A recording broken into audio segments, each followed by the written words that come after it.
Selamat pagi Bapak Ibu, Saudara yang kasih Tuhan, Shalom. Saya Pendeta Victor Krisbianto Pamusu dari SCT Bandung. Ini adalah kali yang kedua boleh melayani saudara di dalam persekutuan di Gereja GKM Hosana. Namun ini menjadi suatu pertemuan yang berbeda ya. Kita duduk berjarak ini ya, bukan karena kita tidak saling mengasihi ya, tapi justru karena kita saling mengasihi, maka ada jarak yang membuat kita bisa safe satu dengan yang lain. Kita bersyukur saudara, dalam momentum ini kita bersama-sama akan merenungkan firman Tuhan dengan satu tema, dibebaskan untuk membebaskan. Mari kita buka firman Tuhan dari Roma 8 ayat 1 hingga ayat yang ke-17. Tadinya saya hanya ingin membaca 2 ayat dari teks yang cukup panjang ini, tetapi saya ingin kita dapat mengerti betul setiap bagian penting yang dibicarakan di dalam teks ini terkait dengan kemerdekaan kita. Saya bacakan ayat 1 hingga ayat yang ke-17. Hidup oleh roh, demikianlah sekarang tidak ada penghukuman bagi mereka yang ada di dalam Kristus Yesus. Roh yang memberi hidup telah memerdekakan kamu dalam Kristus dari hukum dosa dan hukum maut. Sebab apa yang tidak mungkin dilakukan hukum Taurat karena tidak berdaya oleh daging, telah dilakukan Allah dengan jalan mengutus anaknya sendiri dalam daging yang serupa dengan daging yang dikuasai dosa karena dosa. Ia telah menjatuhkan hukuman atas dosa di dalam daging, supaya tuntutan hukum Taurat digenapi di dalam kita yang tidak hidup menurut daging, tetapi menurut roh. Sebab mereka yang hidup menurut daging memikirkan hal-hal yang dari daging. Mereka yang hidup menurut roh memikirkan hal-hal yang dari roh. Karena keinginan daging adalah maut, tetapi keinginan roh adalah hidup dan damai sejahtera. Sebab keinginan daging adalah perseteruan terhadap Allah, karena ia tidak takluk kepada hukum Allah. Hal ini memang tidak mungkin baginya. Mereka yang hidup dalam daging tidak mungkin berkenan kepada Allah. Tetapi kamu tidak hidup dalam daging, melainkan dalam roh. Jika memang roh Allah diam di dalam kamu. Tetapi jika orang tidak memiliki roh Kristus, ia bukan milik Kristus. Tapi jika Kristus ada di dalam kamu, maka tubuh memang mati karena dosa, tapi roh adalah kehidupan oleh karena kebenaran. Dan jika roh Dia yang telah membangkitkan Yesus dari antara orang mati diam di dalam kamu, maka Ia yang telah membangkitkan Kristus Yesus di antara orang mati akan menghidupkan juga tubuhmu yang fana oleh rohnya yang diam di dalam kamu. Jadi saudara-saudara, kita adalah orang berhutang, tapi bukan kepada daging supaya hidup menurut daging. Sebab jika kamu hidup menurut daging, kamu akan mati. Tapi jika oleh roh kamu mematikan perbuatan tubuhmu, kamu akan hidup. Semua orang yang dipimpin roh Allah adalah anak Allah. Sebab kamu tidak menerima roh perbudakan yang membuat kamu menjadi takut lagi. Tetapi kamu telah menerima roh yang menjadikan kamu anak Allah. Oleh roh itu kita berseru, ya Aba, ya Bapa. Roh itu bersaksi bersama-sama dengan roh kita bahwa kita adalah anak-anak Allah. Dan jika kita adalah anak Allah, maka kita juga adalah ahli waris. Maksudnya orang-orang yang berhak menerima janji-janji Allah, yang menerimanya bersama-sama dengan Kristus, yaitu jika kita menderita bersama-sama dengan Dia, supaya kita juga dipermuliakan bersama-sama dengan Dia. Demikian firman Tuhan yang kita baca dan akan kita renungkan bersama pada pagi hari ini. Saudara sekalian, Di dalam pembukaan teks ini, kita langsung menerima satu penegasan mengenai status kita sebagai orang berdosa. Yaitu kita sudah merdeka. Kita sudah merdeka. Saudara, ini satu pembicaraan yang khusus bagi kita. Khususnya kita berada dalam bulan Agustus, saudara. Satu bulan yang memang menjadi suatu bulan yang membahagiakan secara khusus bagi bangsa ini. Karena bangsa ini adalah dalam bulan ini memperingati hari kemerdekaannya. Tapi ini yang menarik, saudara. Sesungguhnya berita kemerdekaan bukan hanya berita bangsa ini. Jauh sebelum bangsa ini merdeka, orang percaya di dalam Tuhan Yesus sudah memiliki berita kemerdekaan. Sesungguhnya pekikan merdeka adalah pekikan kita sebagai orang berdosa di dalam Tuhan Yesus. Amin, saudara. Ini berita firman Tuhan. Kita orang merdeka, saudara. Firman Tuhan dengan jelas berkata, Roh yang memberi hidup telah memerdekakan kamu. Telah memerdekakan kamu. Dalam Kristus dari hukum dosa dan hukum maut. Ada dua rangkap hukum yang disebutkan di situ, saudara. Hukum dosa dan hukum maut.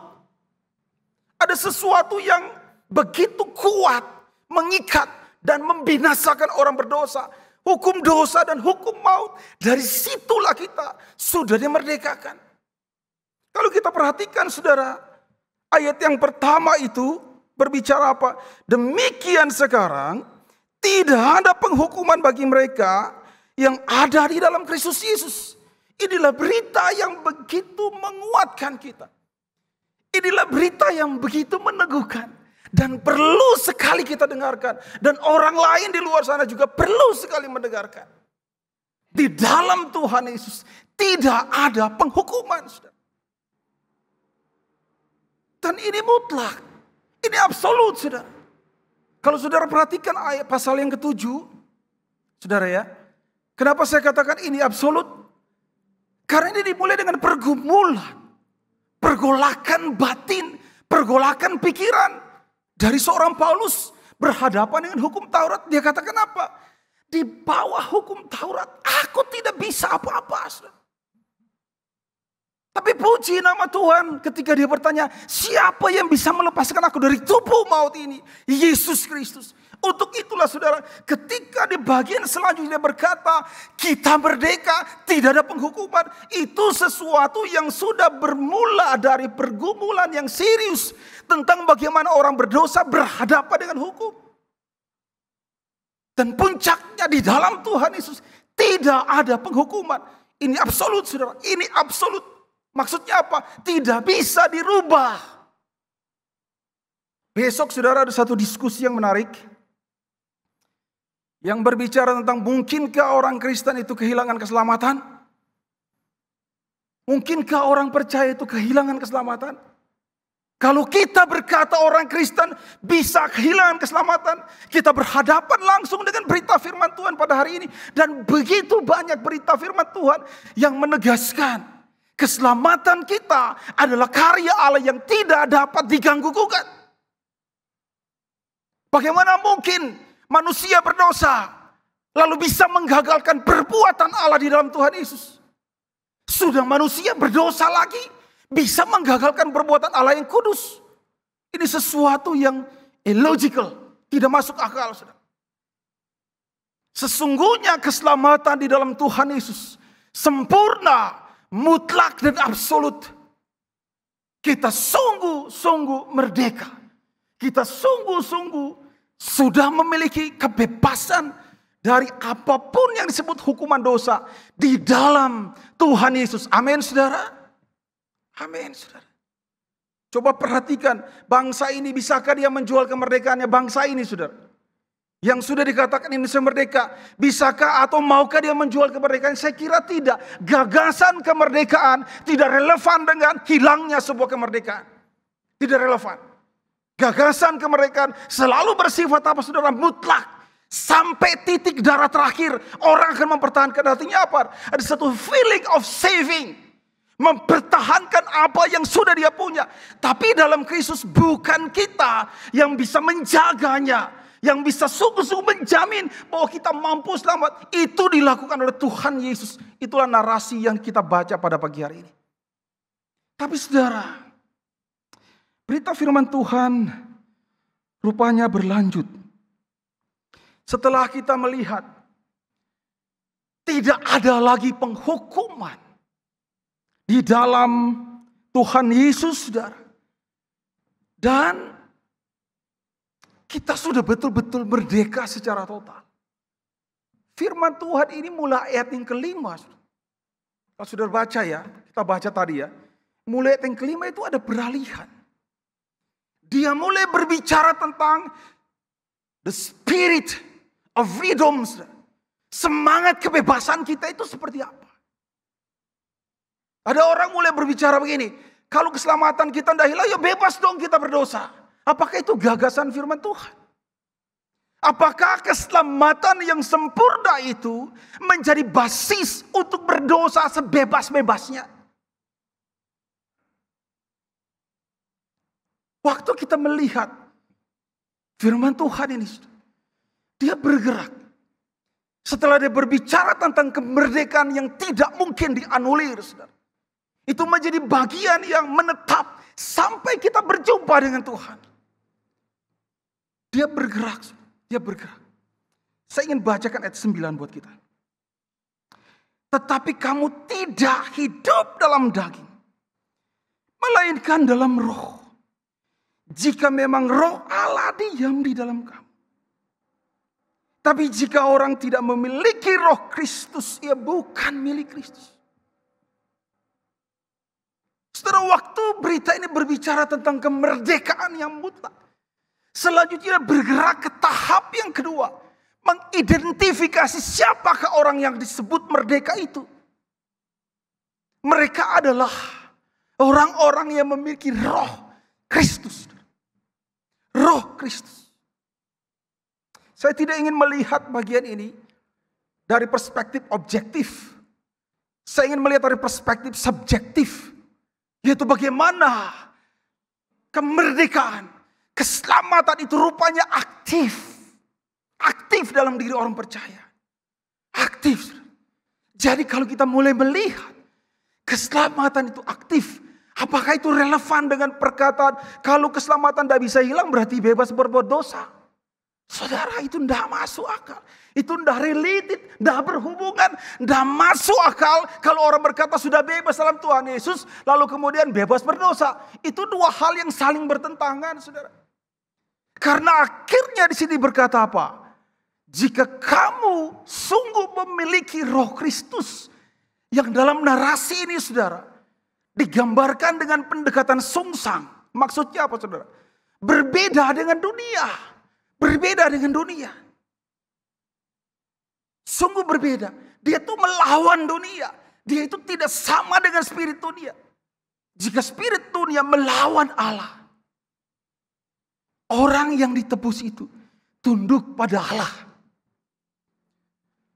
Kalau kita perhatikan terus ya. Ini ayat 9, ayat 10, saudara. Tetapi jika Kristus ada dalam kamu, maka tubuh memang mati. Tapi roh kehidupan oleh kebenaran. Lalu di bagian selanjutnya, saudara. Ayat 13 misalnya. Sebab jika kamu hidup menurut daging, kamu mati. Tapi jika oleh roh kamu mematikan perbuatan-perbuatan tubuhmu, kamu hidup. So, perhatikan itu narasi sungsangnya, saudara. Suatu narasi yang menyadarkan kita bahwa keselamatan yang kita punya itu begitu aktif. Untuk apa, saudara? Menghasilkan buah-buah di dalam roh. Untuk itulah teks ini memiliki judul perikop hidup di dalam roh. Bahkan dikatakan apa, saudara? Jika kita berjuang, artinya apa? Kita ini orang yang sudah diselamatkan itu, saudara. Di dalam dirinya ada suatu apa, saudara ya? Ada suatu semacam chip yang ditanamkan dalam tanda kutip, saudara. Ditanamkan yang membuat aktif. Aktif apa? Untuk dia melawan daging. Dia tidak kompromi dengan daging. Dia akan terus menjadi gelisah. Waktu dia berhadapan dengan dosa. Perhatikan ini. Dia terus menjadi gelisah waktu dia berhadapan dengan dosa, saudara. Tapi kalau kemudian dosa itu dinikmati, kemudian dia ada di dalam dosa itu, ini yang menjadi pertanyaannya. Apakah ada Roh Kristus yang memerdekakan itu dalam diri orang itu? Ini adalah suatu narasi tentang betapa aktifnya keselamatan itu di dalam setiap orang percaya. Saudara, pernahkah kita memikirkan bahwa keselamatan yang kita punya itu akhirnya menuntut kita untuk berbuah. Ini bukan pasif. Di bagian lain, Paulus berkata apa? Kerjakan keselamatan. Kerjakan. Kerjakan. Bukan diam-diam atau dengan sengaja membiarkan diri hanyut. Tidak, saudara. Ada suatu keaktifan yang membuat orang itu berdiri untuk mengkritisi segala bentuk perbuatan daging. Dan mulai membangun dirinya untuk sungguh-sungguh hidup di dalam Tuhan. Saudara, saya senang dengan perkataan, karena ini dalam konteks kemerdekaan ya. Saya senang dengan perkataan dari presiden yang pertama kita. Dia katakan apa, saudara? Kami menggoyangkan langit, menggempakan darat, dan menggelorakan samudra, agar tidak jadi bangsa yang hidup hanya dari 2,5 sen sehari. Menarik, saudara ya. Tetapi sebaliknya bangsa yang kerja keras, bukan bangsa tempe, bukan bangsa kuli. Bangsa yang rela menderita demi pembelian cita-cita. Saudara, apa yang menjadi spirit dari pernyataan ini? Spiritnya, kemerdekaan itu relevan dengan perjuangan. Relevan dengan keaktifan untuk produktif. Menghasilkan apa-apa yang membuat peradaban manusia makin baik. Kemanusiaan makin dimuliakan, bukan sebaliknya. Rupanya ada suatu apa, saudara ya? Suatu pemahaman yang serupa. Ketika Paulus berkata kita merdeka, dia menegaskan kemerdekaan itu akhirnya menimbulkan suatu semangat untuk memperjuangkan kehidupan yang berkenan kepada Allah. Bukan sebaliknya. Waktu Soekarno melihat kemerdekaan, dia berkata apa? Jangan sampai kemerdekaan membuat kita hidup sebagai bangsa yang hidupnya dari 2,5 sen sehari. Enggak. Kita mesti berkorban untuk membeli cita-cita. Dia menggunakan kata-kata yang menarik. Berkorban membeli cita-cita artinya apa, saudara? Kita betul-betul mempergunakan kemerdekaan untuk berkarya. Sehingga bukan bangsa tempe, bukan bangsa kuli seperti pernyataan presiden. Ini yang harus kita pikirkan, saudara. Sejauh mana kemerdekaan yang Tuhan berikan kepada kita itu menimbulkan suatu keaktifan kita sebagai orang percaya. Sejauh mana itu akan berdampak. Nah, kalau kita berbicara dampak, firman Tuhan ini berlanjut kepada pernyataan yang menarik. Ayat 12 itu bicara apa, saudara? Ayat 12 itu kita berhutang. Saya suka NIV menggunakan kata obligation. Itu obligation adalah suatu surat hutang yang biasanya dikeluarkan oleh pemerintah, saudara. Sehingga ada suatu tuntutan kewajiban bagi setiap yang menerima obligasi itu, saudara. Nah, waktu di sini dikatakan kita ini orang berhutang. Coba lihat ayat 12 ya. Jadi saudara-saudara kita adalah orang berhutang. Tapi kemudian dikatakan bukan kepada daging, tapi kepada roh. Lalu saya menarik kaitannya itu dengan ayat yang ke mulai ayat 15, 16, 17. Tapi saya ingin menegaskan ayat 16. Roh itu bersaksi bersama-sama dengan roh kita bahwa kita adalah anak-anak Allah. Saudara, kalau kita berbicara tentang kesaksian, memang teks ini berbicara pertama-tama kepada kita. Spirit yang membuat kita melawan dunia itu, saudara, akhirnya membuat suatu penegasan terus-menerus. Engkau anak Allah, engkau anak Allah, engkau anak Allah. Tapi selanjutnya, saudara, ini tentunya akan menjadi kesaksian bagi orang lain. Kesaksian bagi pihak lain. Tentunya kalau hanya terus melulu menjadi saya anak Allah. Coba saudara bayangkan ya. Kalau orang Kristen terus membanggakan dirinya, saya anak Allah loh, saya anak Allah. Sekarang itu menjadi sesuatu yang memberkati atau malah mengutuki. Ketika orang-orang mulai berpikir, mengumumkan diri atau menyatakan diri, saya anak Allah. Mungkin orang akan, kamu ngomong apa? Apalagi waktu diperlihatkan perbuatan yang tidak sama, saudara. Itu akan menjadi kutuk buat orang yang melihatnya. Maka ide anak Allah, kesaksian anak Allah, akhirnya itu merengkuh orang lain. Merengkuh pihak lain. Artinya apa? Sekarang kita berhutang kesaksian buat orang lain. Salah satu efek dari keaktifan keselamatan itu, bagaimana gerakan kesaksian itu menjadi kuat dan nyata dalam tindakan kita. Kita diminta menjadi saksi-saksi Kristus. Saksi-saksi Kristus yang menyatakan Kristus dalam kehidupan nyata, bahkan bagi pihak lain. Tentu saudara sudah pernah mendengar bukan? Kisah tentang Kristen gitu ya. Ada semacam kisah tentang bagaimana orang Kristen dikenal. Pada waktu yang lalu saudara ya, ada orang berkata seperti ini. Kenapa ada sekelompok orang ini baik banget ya? Oke. Kalau orang itu pakai baju gagah, rapi saudara. Orang tahu ini pasti orang Roma ini. Oke. Orang Roma itu apa saudara ya? Orang Roma itu elegan, pakai pakaiannya itu berwibawa gitu ya. Nah, kalau ada orang yang ke pasar, berapa harganya ini? 10.000, bisa enggak 5.000? Nah, udah dikasih 5.000, masih bisa enggak turun dikit? Orang tahu itu apa? Itu pasti Yahudi. Maksudnya apa? Orang itu suka nawar, sampai bikin mampus orang yang jual. Kenapa? Karena orang pelit banget. Nah, kalau ada orang yang hidupnya itu pelit banget. Kalau bisa orang lain rugi dan saya untung, itu mereka tahu ini Yahudi banget. Ini pasti Yahudi ini. Tapi ada orang yang apa saudara? Ada orang yang begitu murah hati. Bahkan kalau misalnya dikatakan berapa harganya ini? 10.000, tak bayar 12.000, tak bayar 15.000. Orang bingung ini orang apa? Oke, ini orang apa? Kenapa? Dia juga kelihatan rapi. Oke. Dia juga kayaknya memiliki mindset Yahudi. Tapi kau baik hati. Lantas orang mencari tahu mereka adalah Kristen. Saudara, kisah ini saudara membuat kita mengerti identifikasi Kristen kita. Secara eksternal itu menunjuk kepada apa? Perbuatan kita. Bagaimana kita berdampak buat orang lain. Kekristenan sejak awal dikenal sebagai apa? Orang-orang yang memiliki dampak signifikan kepada orang lain. Kalau saudara lihat dalam Kisah Rasul dikatakan apa? Orang-orang makin banyak jadi percaya. Kenapa? Karena mereka orang-orang baik. Saudara, lebih spesifik.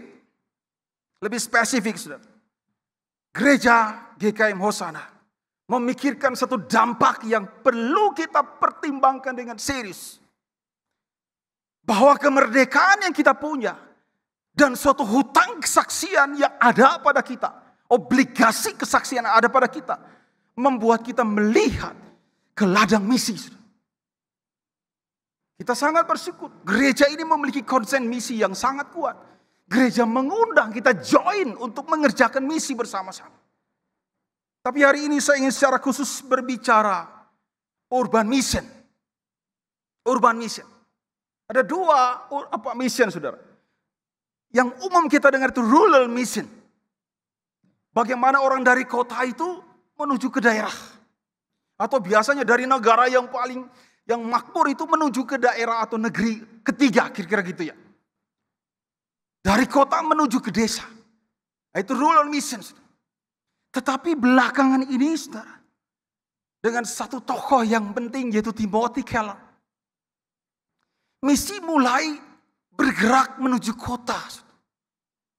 Kita sudah mulai memikirkan sekarang perlu kita hidupkan. Gerakan misi itu sekarang mari kita arahkan. Juga mengarah kemana saudara? Mengarah ke kota. Maka arah itu menjadi urban mission. Kami di STT Bandung juga memiliki visi yang sedemikian kuat terhadap hal ini. Makanya ada satu prodi khusus, yaitu Amin in Marketplace. Marketplace, dunia kerja dalam konteks kota. Saya ingin kita memperhatikan, apakah ini kebaca, saudara? Pernyataan dari seorang penafsir Alkitab yang sangat dihormati. Saudara. Matthew Henry berkata apa, saudara? Sangat menyedihkan untuk memikirkan betapa besarnya komitmen masyarakat kota terhadap dosa. Matthew Henry berkata, sangat menyedihkan memikirkan komitmen masyarakat kota terhadap dosa.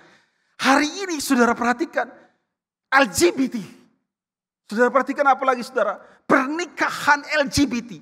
Mulainya dari mana, saudara? Gerakannya dari mana? Boomingnya di mana? Di kota, saudara.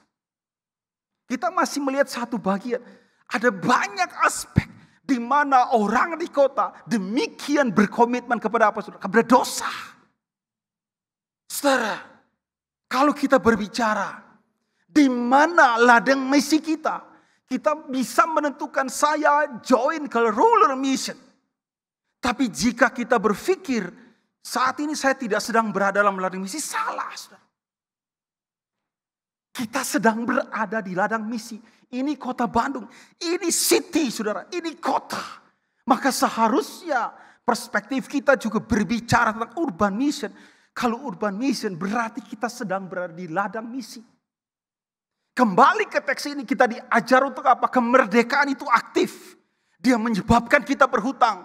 Dan kita harus berdampak menyaksikan keberadaan sebagai anak Allah. Ini ladang kita. Kota. Di mana tempat tinggal kita adalah ladang misi. Di sini kita mesti berdampak. Di sinilah kita mesti menjelaskan keberadaan kita sebagai anak Tuhan. Saudara, akhirnya saya ingin mengajak kita untuk melihat. Adakah ini menjadi suatu paradigma baru buat kita? City for Christ. Mari kita mulai menggelorakan ini. Saya tidak berkata dengan kita fokus ke urban mission lalu kita meninggalkan rural mission. Enggak. Seharusnya kita berjalan bersama-sama. Rural mission jalan. Tapi urban mission jangan ditinggalkan. Kita hidup di kota di mana kita mesti berdampak di sini. Mari sama-sama kita mulai mengcapture ini. City for Christ. Kita mulai melihat Bandung. Tempat di mana kita tinggal. Dalam konteks kita masing-masing. Dalam dunia kerja kita masing-masing. Saudara, itu ladang misi. Bersaksilah sebagai anak-anak Allah. Yang sudah merdeka. Dan hidup menurut roh. Mari kita berdoa. Tuhan, kami sangat bersyukur. Karena firman-Mu mengajar kami. Bahwa kami memiliki suatu kemerdekaan sejati di dalam Tuhan Yesus. Suatu kemerdekaan yang tidak dapat lagi dianulir. Suatu kemerdekaan yang tidak dapat lagi gagal. Satu kemerdekaan absolut yang ada di dalam diri kami orang-orang tebusan. Tapi firman-Mu juga mengajar kami bahwa kemerdekaan itu pada akhirnya relevan dengan Spirit of Christ. Suatu roh Kristus yang mengaktifkan, yang sungsang melawan dunia dan berdampak kepada dunia ini. Suatu spirit yang membuat kami berhutang. Hutang yang harus dibayar. Itu kesaksian sebagai anak-anak Allah. Sebagai salah satu bentuknya hari ini kami memikirkan.